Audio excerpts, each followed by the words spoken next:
இயேசு என்ற திருநாமத்திற்கு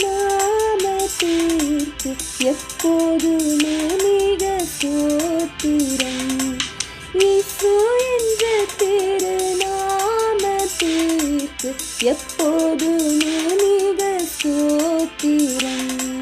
வானிலும் பூவிலும் மேலான நாமம், வல்லமையுள்ள நாமமது.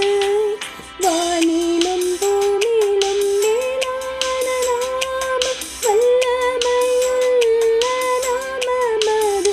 தூயர் சொல்லித் துதித்திடும் நாமமது.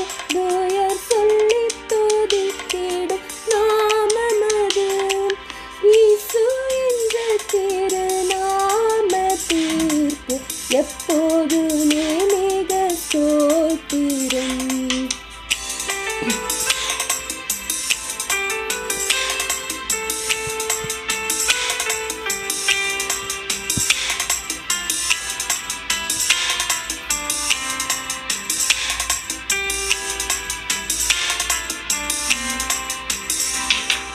வேதாளம் பாதாளம் யாவையும் ஜெயித்த வீரமுள்ள திருநாமமது. வேதாள